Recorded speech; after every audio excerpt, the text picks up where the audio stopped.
¿Cómo va todo? No tuvimos oportunidad de conocernos antes, porque estaba de licencia, pero bueno, contaron chicos, ¿cómo querían hacer el examen? Como los más convenientes, ¿sí? Choice. No sé, ¿qué opina usted? Uno podría ser un caso clínico, los casos son muchos. Por eso, como para no olvidarles a ustedes el trabajo. Puede ser choice. La experiencia de los choice nunca fue buena. Uno de los chicos nos había dicho, sí, que siempre está bueno que vayamos practicando choice porque dentro de nada tenemos que dar examen de ciencia. Y no hay muchas materias igual. No le vamos a hacer un choice tipo. Pero como de acostumbrarse a hacer choices. Madrid de Freudenberg. ¿Cómo? ¿Conocen Madrid de Freudenberg? No. Yo te pregunté choice. Bueno, ¿estás dando clases? No, le voy a salir bien. ¿Usted qué nos aconseja? ¿Qué? ¿Usted qué nos aconseja? No, me parece que sí, vamos a ver, podemos armar un choice para... Nos habían comentado, si no, que una vez hicieron un choice y como lo habían respondido mal, habían respondido después. No va a haber tiempo para tanto. No, esto yo va a tener que pensaba definirse el viernes. Sí, hemos hecho todo tipo de pruebas. Yo creo que la peor prueba es tomar pruebas, tomar examen. Es lo peor de todo. Sí, nosotros tenemos 3. 4. ¿Tenés 4? ¿Seguro? Yo no sé, creo que está para más. Seguro. No, bueno, vamos a plantear a ver si nos da la vida para armarles un choice de acá al viernes. Bueno, podrían confirmar entonces. Y déjame ver, yo hoy es un día complicadísimo, pero mañana por ahí un poco lo hacemos. Ponemos antibiologías ahí. Dale. Cualquier duda, ¿qué disposición? ¿Necesitan? ¿Más o menos cuántos choice suelen ser? Sí, ya sabes. Trataremos a hacer 20 preguntas. O sea, vamos a dar y después te damos. Muy ignorante.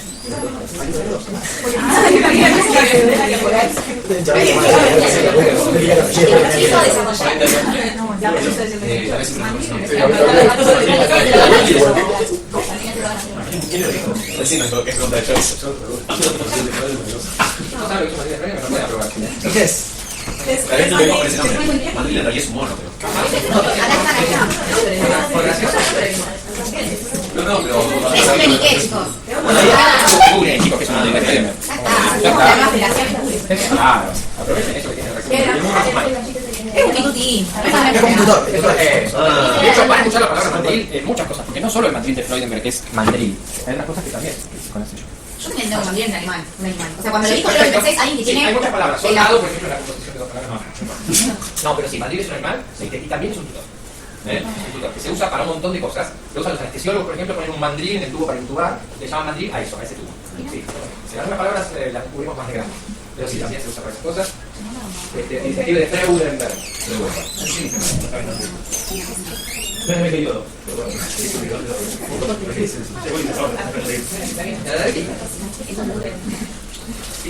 No, ya se el papel de la revista. Sí. Mira, estamos bueno. Vamos a 8 20 preguntas. Después nos ponemos acá. Ahora sí, no me sirve.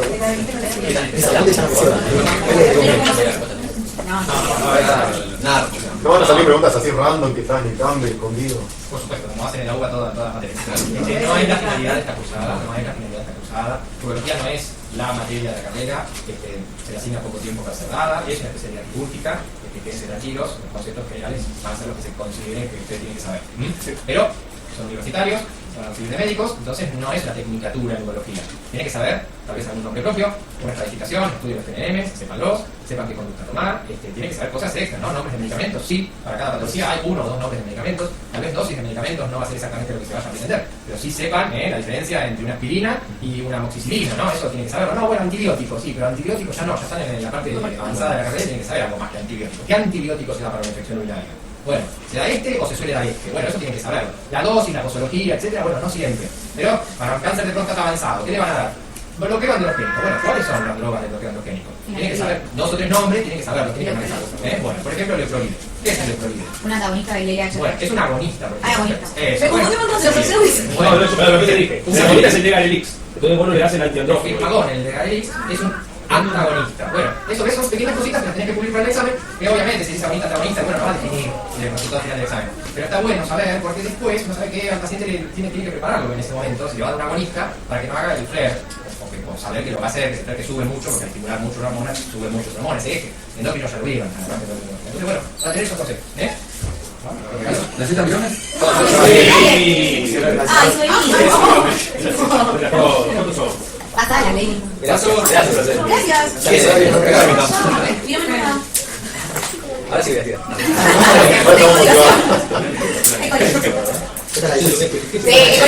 Claro, si no lo traes para el cheque, no lo compartimos. No sé, está nuevo. No sé, Regalo de todos. 10. Sí, gracias, Choy. Sí, luego.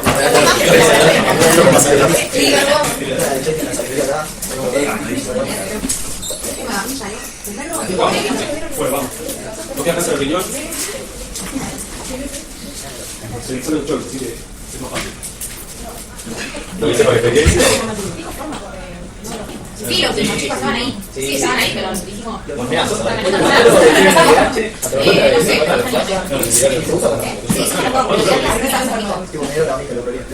Primero ¿Cómo se inhibe un eje? exacto, Ah, sí, yo estoy. Bien, paso ocupante renal. Bien, ¿qué es lo que quiero que sepan? Yo, no me importa después el examen, ustedes. Bien, toda masa ocupante renal es algo que ocupa el riñón, ya sea maligno o benigno. Bien, a eso se llama masa ocupante renal. El que yo quiero que sepan bastante ahora, aparte de todo, que tenemos tumores benignos en el riñón, que pueden estar ubicados en la cápsula renal, en el parénquima renal, tumores vasculares. Tumores benignos es un oncocitoma, ¿entendido? Un angiomiolipoma, angio, vasos, mio, músculos, lipoma, grasa, eso es un tumor benigno. Bien, el oncocitoma también es un tumor benigno. Y después tenemos ya los tumores malignos. Dentro de los tumores benignos hay lo que se llaman los quistes renales. ¿Bien? ¿Qué es un quiste? Primero saber que quistes van a haber muchos, alrededor de un 33% de la gente mayor de 50 años tiene quistes. Y hacer quistes es una dilatación del parénquima renal que se produce por distintas causas, que es, y en la práctica, para que ustedes sepan, que es como hacer un globito con un chicle, se produce algo así dentro del parénquima renal, con composición citrina. No es PIT, nada, es un líquido citrino, líquido claro, ¿bien? Entonces, esos son los quistes renales. Y es importante que sepan porque van a ver en familiares o cuando hagan otras especialidades que, como ya lo saben, ahora sí, casi el 35% de la gente tiene quistes de riñón. Entonces vos tenés un riñón así, que tiene una forma de bichuela, se dice. El tamaño del riñón es de 12 centímetros, 6 y 3. Es muy fácil de recordar eso. 12, 6 y 3. No es normal. 12 y 3.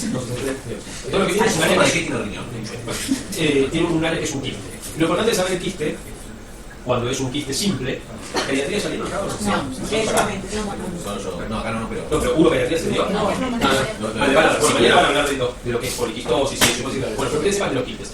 Lo que tenemos que saber de los quistes es, hay una clasificación, por las dudas, se las digo, que se llama Bosniak, o sea, con larga, clasificación de Bosniak. Es una clasificación tomográfica de quistes. Ah, sí, la vimos en imágenes. Bien, perfecto. Entonces, el grado 1 es un quiste simple, que tiene una pared delgada, sin celdas, sin centro de venticulación. Después está el 2, el 2F, el 3 y el 4. ¿Entendido? El 4 es cáncer, ¿entendido? Entre estos, ¿qué es lo que varías en los quistes? Es la pared, que sea una pared más gruesa, Y las celdas, ¿no? que tenga una celda, que tenga calcificaciones, ¿bien? Que tenga trabéculas. Si es un quiste simple, una pared fina, no tiene nada, es un 1. Si es una pared más gruesa, un 2. Si tiene calcificaciones y trabéculas, así, ¿entendido? Ustedes lo tienen que saber, cuando vean por ecografía un quiste simple, se lo dicen, nada, no se lo manden al urologo, tranquilicen a la familia, al amigo, a cualquiera. Todo un quiste, lo queden tranquilo. Como es simple, lo ven en la ecografía y es simple. Si ya el quiste les dice quiste complicado, ahí piden una tomografía, ¿entendido? Para estudiar ese quiste. Eso, entonces, Bosnia lo explica por ecografía. Tomografía. Ah, tomografía. Bosnia, que es tomográfico. Bosnia, tomográfico, ¿entendido? Pero lo vas a ver la primera vez en una ecografía, ¿entendido? Entonces, si ustedes se acuerdan de los quistes, que es habitual y que los podemos clasificar de acuerdo a simples o complicados. ¿Cuándo son complicados? Cuando ya tienen celdas, calcificaciones, acúmulos densos, la pared más gruesa. Bueno, ahí es la clasificación de Bosnia y es una clasificación tomográfica. Bien. Bien, ¿entendido? Después yo les explico esto y cuando viene un examen oral, ahí es la cagada, y dicen, no, bueno, es un cáncer, es el Bosnia, ¿cuál es? Por eso yo como reloj. Claro. Bien, dentro del cáncer de células renales vamos a tener que el gran porcentaje, la histología del cáncer de la riñón, es el adenocarcinoma de células claras, ¿entendido? Es un adenocarcinoma. ¿Dónde se origina? Se origina, ahí les voy a mostrar, ¿bien? Ustedes ven que el carcinoma de células renales se va a producir en ese gran porcentaje, es el 85%, y se ponen los túbulos colectores, ¿bien? Después tenemos otro cáncer, que que son menos frecuentes que el carcinoma de células renales, que son el sarcoma, que nosotros sabemos es agresivo como todos, también hay de células de transición. ¿Dónde estaban las células de transición? En el endotelio, ahí lo ven. El carcinoma de células de transición, 10 al 15%, es en la pelvis renal, en realidad es un cáncer de la pelvis renal, es un cáncer del endotelio, pero cuando empieza a crecer me puede invadir el riñón, ¿entendido? Entonces sepamos que histológicamente el cáncer del riñón más frecuente es el de células adenocarcinoma de células renales, ¿entendido? Vemos que es una enfermedad, como le dije al principio de todo, es una enfermedad mortal, si no se le agarra tiempo y no se la trata, sí es una enfermedad mortal. Pero también vamos a ver que el crecimiento es muy lento y vamos a ver que el tratamiento de esto es quirúrgico, hay que sacar el riñón. Pero cuando tenemos tumores muy pequeños, menores a 2 centímetros, 3 centímetros, a 2 centímetros y medio, se les puede hacer conducta expectante, mirarlos, seguirlos bien de cerca, porque puede ser que se queden ahí quietitos. Siempre de la mano de seguirlos bien de cerca, de dónde es el paciente, si vamos a tener un control sobre él o no control sobre él, la edad que tiene, porque si no haces una tumorectomía, listo, ¿no es cierto? Pero si viene un señor de 75 años con un tumor de riñón diagnosticado por tomografía, no se hace biopsia, pero ahora voy a explicar, diagnosticado por tomografía, lo hacemos un seguimiento así, ¿bien?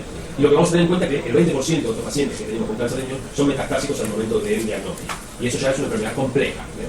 Vemos que la incidencia es alta, es mayor en hombres, 2 a 1 en mujeres.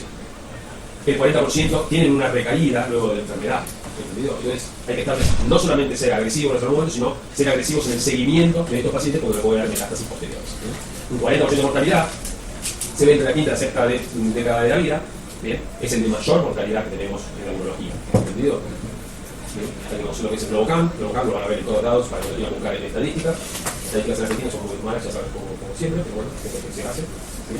Y dentro de la etiopatogenia también tenemos que hay factores genéticos, factores ambientales y otras enfermedades. ¿Hay factores genéticos? Sí, ya se sabe que hay un gen, que es el 14, y está el del von Hippel-Lindau, ¿bien? Que es el que produce el cáncer, entre ellos, ¿no es cierto? ¿Dónde se origina el carcinoma de células renales? En el túbulo contorneado proximal. Y hay factores ambientales, como ser el tabaco también produce cáncer de riñón. Vemos factores de riesgo, vamos a tener mutaciones, como yo le dije, sobre todo en el gen de von Hippel-Lindau, también en el síndrome de Bill-Fox-Druck, también tenés carcinomas familiares hereditarios, carcinomas renales, bueno, yo otros pasos de salud. Tenés alteraciones familiares, obesidad, tabaco asociado, y el aspecto cutáneo, ahora no se utiliza eso, también se decía que podía producir cáncer de riñón. ¿Bien?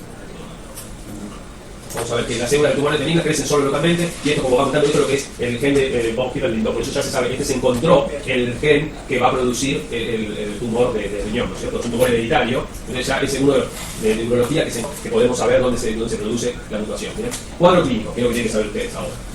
Pregunta del examen. La triada clásica del tumor de riñón que era hace el siglo pasado, ahora ya no, es la hematuria, macro o microscópica, del 60%. ¿Qué estaba buscando el paciente? ¿Nos dieron el permiso para que nos pasen la exposición? ¿Nos puede pasar? Sí, yo te ofrezco aquí. ¿Necesitas algún mail de ahí? No tengo el problema. Muchas gracias. Eso son los que hay para que la ponga cuando sea, ¿eh? No. Porque su paciente que sacaba que se la primera de próstata, podía retribuir, yo dije control que tenía terapia, porque tenía cosas. Tenía 2 horas terminadas después de cirugía y yo tenía proyección y ahora eso me muestra bien. ¿Y esta sí es una citoscopía? Sí, esa es Sí, Magnifici está todo programado. Bien, entonces, el cuadro clínico, la triada clásica, ¿qué es? Hematuria, dolor, masa palpable. Bien, esto quedó los siglos y los siglos. Hoy en día, un paciente que te venga con hematuria, con dolor y tumor palpable, es rarísimo. ¿Por qué? Porque la verdad la gran mayoría de hoy en día vienen son incidentales. No es lo mismo los tumores de riñón que podemos ver nosotros acá en Capital, en el Hospital Álvarez, que lo que ven los chicos del Hospital Alemán en Capital Federal. ¿Bien? Y no es lo mismo en Sao Paulo, en el medio de Sao Paulo, que en Recife, por ahí, ya. Bueno, acá es lo mismo. Allá no se hace acá si lo podemos controlar, que hizo una ecografía rápidamente, entonces todos los tumores son de un tamaño chicos. ¿Bien? En el Hospital Álvarez ya ves chicos y grandes, ¿entendido? Seguramente si te vas al hospital de la provincia de más lejos, son todos grandes, ¿entendido? Pero entonces los síntomas que vamos a tener es la triada clásica: hematuria, dolor, tumor palpable. Después te dice varicocele de aparición brusca y que no desaparece en el decúbito. ¿Y por qué se produce eso? Por una trombosis de la vena renal o de la vena cava. ¿Y por qué se produce? Para que ustedes entiendan. Nosotros tenemos que el riñón, vimos que el tumor del riñón izquierdo, y acá tenemos el riñón izquierdo, ¿no? Vamos a tener arteria y tenemos vena. Del lado derecho, ¿qué vena pasa grande? La vena cava, ¿no es cierto? Si acá crece, veamos, me aprieta la vena cava, entonces me va a dar varicocele. Varicocele es la dilatación espermática, ¿entendido? En cambio, del lado derecho, la vena gonadal no desemboca en la vena cava, sino que desemboca directamente en la vena renal. Entonces también se puede tener varicocele de los dos lados, el derecho y el izquierdo. porque se confunde bien, etcétera. ¿Se acuerdan de algo que está ahí la gente fuera del lugar de Nacional? Pero se me quiere cumplir la ruta, yo no le puedo pegar la ruta, no le digo, claro, yo no le puedo pegar. Yo voy ahora abajo, se la dejo aquí y le digo al señor que la va a romper. Le digo porque no va a fracar la gente. Bien. No, no es por la presencia solamente, es por la alteración. Las alteraciones de la vena, ¿verdad? Desemboca uno en la vena cava y la otra directamente en la vena renal. O sea que el varicocele y la presión brusca puede ser de los dos lados. De los dos lados. Obviamente que yo tengo que ver, no se ve eso, no le van a tomar eso, me imagino. Ya estoy escuchando, Esto lo dirán. Pero es por el crecimiento del tumor que te va a apretar la vena. Pero la actividad clásica del que es hematúria, dolor, tumor palpable. Y después están los síndromes paraneoplásicos. Son producidos por alteraciones que pueden ser propias del riñón o propias de la metástasis. ¿Entendido? Si un paciente aparece con cefaleas, convulsiones, puede ser que sea una metástasis cerebral producto del cáncer del riñón. ¿Entendido? Dolor óseo por metástasis ósea, adenopatía por metástasis linfáticas. Un paciente que tiene tos, que se cansa, que tiene disnea, hay que ver el pulmón porque puede ser que tenga metástasis pulmonares. Un sitio habitual de metástasis del riñón, metástasis pulmonares. ¿Entendido? Y luego son los propios del tumor del riñón que me va a producir. ¿Cuáles son? Es las sustancias que va a producir el riñón habitualmente. ¿Cuáles son, por ejemplo? Las reninas angiotensina. Entonces, si tiene una alteración en el sistema renina angiotensina, va a producir un aumento de la presión arterial. Entonces, una hipertensión, pacientes que debutan con hipertensión arterial, puede ser un síndrome paraneoplásico típico de la neoplasia renal. ¿Bien? O también si hay alteración en la insulina, el glucagón, porque es producido por el riñón. O también inespecíficos como una anemia o un síndrome, una trombocitosis o trombocitopenia. ¿Entendido? ¿Estamos de acuerdo? Bien. Dentro del tipo histológico, esto es lo más antiguo, ahora se utiliza el grado de células. No se utiliza, antiguamente se llamaba el grado de Fuhrman, de acuerdo como vimos Gleason, estaba el grado de Fuhrman, que es el grado de alteración en el riñón, ¿entendido? La alteración histológica en el riñón. Vemos que la clasificación histológica, vemos que las células claras, que es el convencional, como vimos, que es el que era el más frecuente, es el 80%, después tenemos el 10 a 15%, que es el papilar, que es el menos agresivo de todos ellos, a comparación de células claras, y después tenemos el cromófago, que es un 5% y es un excelente pronóstico. En general el cromófago no se ve mucho, pero es el mejor pronóstico. Lo que vemos siempre, generalmente, es en células claras en convencional. Es decir, le toman algo para decir cuál es el tumor más frecuente, es el de células claras. ¿Entendido? ¿Y dónde se origina? En el túbulo contorneado proximal. ¿Cuáles son los síntomas? ¿Perdón? Contorneado, un túbulo contorneado, perdón. ¿Y cuáles son los síntomas? La triada, sangrado, hematuria, dolor. ¿Bien? ¿De acuerdo? Después están los conductos colectores, son los de Bellini, son muy raros. No lo van a saber. Esto no lo van a saber. El grado de Fuhrman es como el grado de Gleason, como ven, los núcleos redondos, uniformes, con núcleos ausentes. Y un Fuhrman 3 es más agresivo, que los núcleos de 20 micrones, irregulares, un núcleo visible, esta estructura del riñón totalmente alterada, lo que nos va a dar una agresividad en el tumor renal una vez que hicimos la nefrectomía, ¿cierto?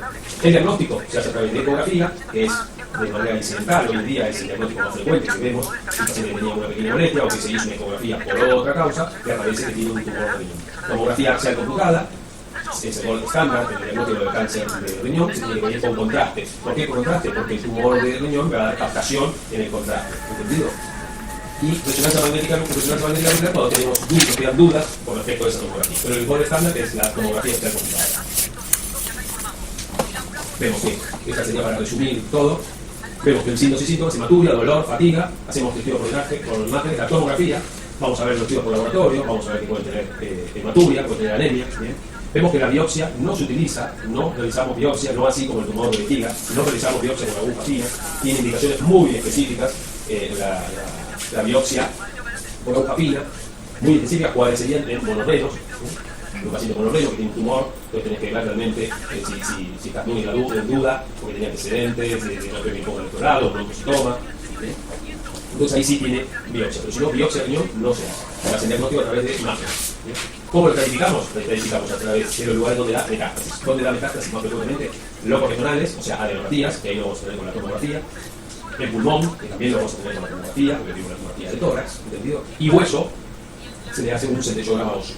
Y sistema nervioso central es otro de los lugares, aunque no se pide como planificación ni de seguimiento, hay que estar atento en esos pacientes que pueden dar metástasis. En realidad el cáncer de riñón puede dar metástasis en varios lugares, puede ser en piel, en tiroides, en hueso, en rótula, es muy específico, pero lo que tiene que saber ustedes es ganglios, pulmón, hígado y hueso, ¿entendido? ¿Cómo hacemos la identificación? Con la tomografía de tórax y centellograma Oye, nada más, lo demás no lo incluye. Vemos que la calificación, el TNM, en líneas generales nadie le va a tomar TNM. Bien. Nadie le va a tomar un TNM de riñón.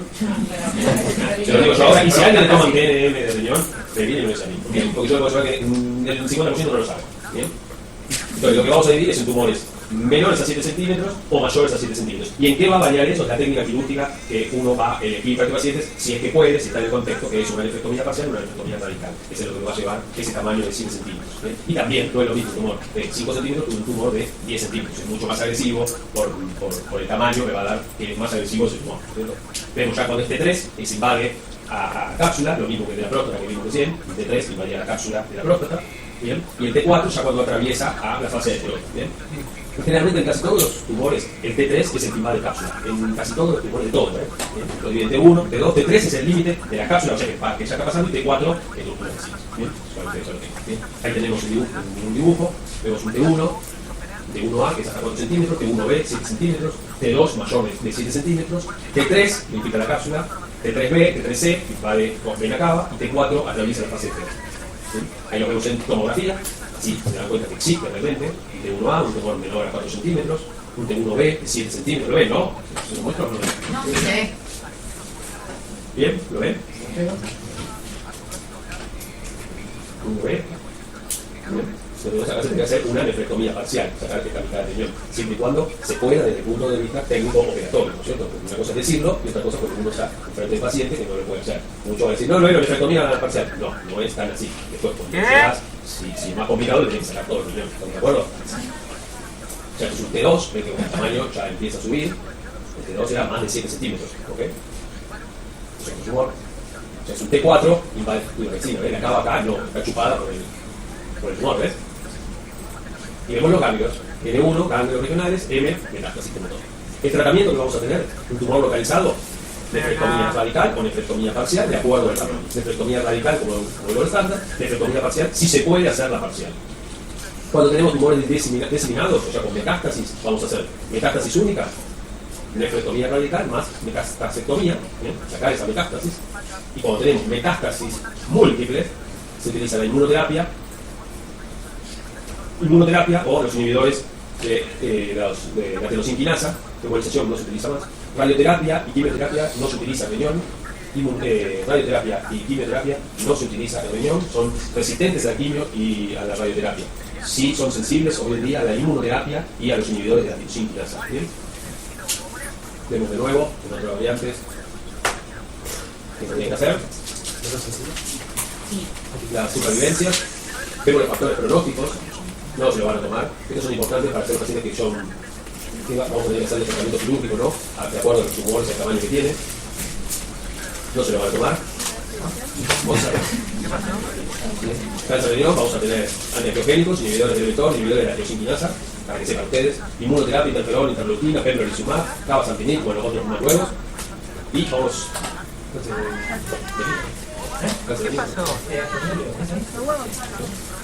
Bueno, oncocitoma, sepan, es uno de los tumores benignos más frecuentes, el oncocitoma.